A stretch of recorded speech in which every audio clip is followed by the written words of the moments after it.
Baik, Assalamualaikum warahmatullahi wabarakatuh. Sebelumnya perkenalkan, saya Irsyad Hafiz selaku moderator pada presentasi kali ini dan selaku anggota dari kelompok kewarganegaraan 7B. Dan saya tidak sendirian di sini, saya juga dengan beberapa teman orang saya. Nama saya Rasil Hasan Semaran Anda dengan NIM 032565 dari Prodi Teknik Mesin. Perkenalkan, nama saya Bill Kevin dengan NIM 03251138 dari Prodi Teknik Mesin. Perkenalkan, saya juga dari Widya yang 0924 dari Prodi Teknik Kapalan. Perkenalkan, nama saya Rafa Taufik Rahman yang 092552 dari Fakultas Teknik Kapalan. Perkenalkan, nama saya Risma Sifari dengan NIM 092087 dari Program Studi Teknik Perkapalan Angkatan 2025. Perkenalkan, nama saya Karen Dewi dengan NIM 092041 dari Perkapalan. Perkenalkan, nama saya Syahrul Munawar dengan NIM 092144 dari Kapalan. Oke, baik. Jadi kali ini kelompok kami akan membawakan hasil dari Citizen Project kami, yaitu dengan tema kecurangan dalam UTBK atau kajian wawancara mahasiswa dan masyarakat.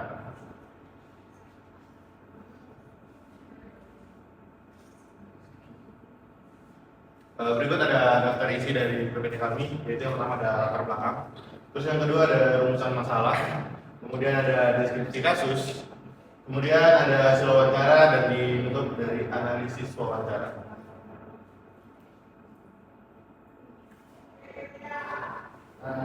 Izin sebelumnya masuk ke terdaftar untuk pendaftaran dari kajian masalah ini itu adalah dari merupakan ujian seleksi masuk ke perguruan tinggi negeri yang merancang untuk menilai kemampuan peserta secara adil, objektif, dan menjunjung tinggi nilai kejujuran serta integritas. Namun dalam pelaksananya masih ditemukan berbagai kekurangan seperti menggunakan alat komunikasi tersembunyi, kerjasama dengan peserta, strategi, juga penyebaran kebocoran jawaban. Hal ini dipicu oleh tekanan kuat untuk diterima di perguruan tinggi favorit, kurangnya persiapan dan rasa percaya diri, pengaruh lingkungan serta lemahnya kesadaran moral, tindakan tersebut yang bisa jujur dan menciptakan ketidakadilan, tapi juga menurunkan kepercayaan masyarakat terhadap sistem pendidikan dan berpotensi membentuk budaya tidak jujur yang berlanjut di masa depan. Oleh karena itu, kajian mengenai fenomena ini penting dilakukan untuk memahami akar masalah dan mencari solusi yang tepat.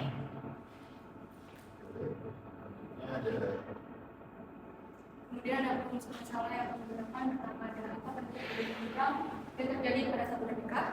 Yang kedua ada apa faktor penyebab peserta melakukan satu dekat. Yang ketiga ada apa dengan periode pencuran terhadap pendidikan masyarakat. Yang keempat ada bagaimana penerapan nilai dan kewarganegaraan untuk mencegah kecurangan dekat. Yang terakhir ada bagaimana pandangan masyarakat dan mahasiswa terhadap kasus kecurangan dekat. Lalu selanjutnya ada deskripsi kasus di mana UTBK ini dirancang untuk menilai kemampuan akademik secara objektif, di mana seperti tadi pada latar belakang itu kan UTBK merupakan ujian tertulis untuk masuk ke perguruan tinggi, di mana masih ditemukan berbagai penyimpangan, di mana peserta melakukan berbagai cara curang untuk masuk ke perguruan tinggi favoritnya. Bahkan terdapat pihak yang menawarkan bantuan kecurangan secara terorganisir.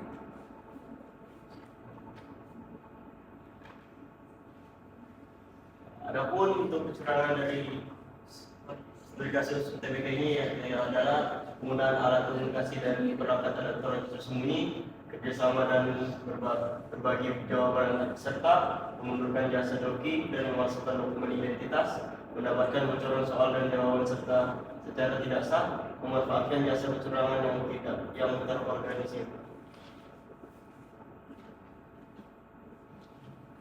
Di sini ada pihak yang terlibat. Yang pertama, peserta ujian yang melakukan kecurangan. Kedua, penyedia jasa kecurangan atau joki. Ketiga, panitia pengawas ujian. Keempat, lembaga penyelenggara UTBK. Dampak kasus menciptakan ketidakadilan dan merugikan peserta yang bersikap jujur, menurunkan kepercayaan masyarakat terhadap sistem pendidikan, berpotensi membentuk budaya yang tidak jujur, bisa berkembang menjadi perilaku koruptif di masa depan. Selanjutnya adalah hasil wawancara. Hasil wawancara yang kita dapat adalah pandangan pada masyarakat dan pada pandangan mahasiswa. Yang pertama adalah pandangan masyarakat. Menurut masyarakat, nilai kecurangan sebagai pelanggaran serius terhadap prinsip keadilan mendesak agar pengawasan dan sanksi yang diberlakukan dipertegas. Dan selanjutnya adalah pandangan mahasiswa, yaitu menurut mahasiswa menekankan pentingnya kesiapan mental, integritas diri yang kuat, serta pemberian sanksi tegas agar memberikan efek jera bagi para pelanggar.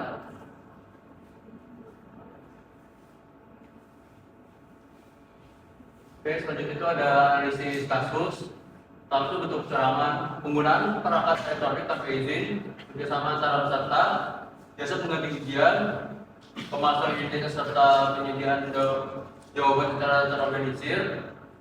Faktor penyebabnya itu adalah karena faktor internal, tekanan yang sangat tinggi, persiapan yang kurang matang, rendahnya rasa percaya diri, lemahnya nilai etika.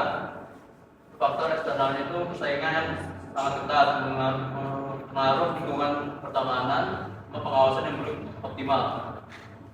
Lalu dampaknya itu adalah merugikan peserta ujian yang berusaha secara jujur menurunkan kredibilitas pendidikan nasional serta membentuk budaya tidak jujur yang berpotensi berkembang menjadi perilaku koruptif di masa mendatang. Upaya pencegahannya itu dengan cara menjunjung tinggi nilai-nilai kejujuran, tanggung jawab, disiplin, serta penghormatan terhadap hak orang lain. Oke, baik. Jadi sini ada kesimpulan dasaran. Setelah kita membaca semua hasil wawancara dan analisis kasus yang kami ambil, di sini kami mengambil kesimpulan dan saran. Yaitu yang pertama, mendorong peserta ujian untuk mempersiapkan diri secara matang dan menjunjung tinggi integritas. Terus yang kedua, ada memperkuat pendidikan karakter di lingkungan keluarga maupun sekolah. Terus yang ketiga, ada meningkatkan keamanan dan pengawasan selama pelaksanaan ujian. Terus yang keempat, ada menerapkan sanksi yang tegas bagi pelaku kecurangan. Terus yang terakhir, membangun budaya pendidikan yang menjunjung tinggi prinsip keadilan dan kejujuran secara penuh. Oke, baik. Mungkin cukup sekian presentasi dari kelompok kami. Selebihnya saya selaku moderator minta maaf jika ada salah kata yang diucapkan. Saya sebagai perwakilan dari kelompok kami, saya ucapkan terima kasih. Terima kasih.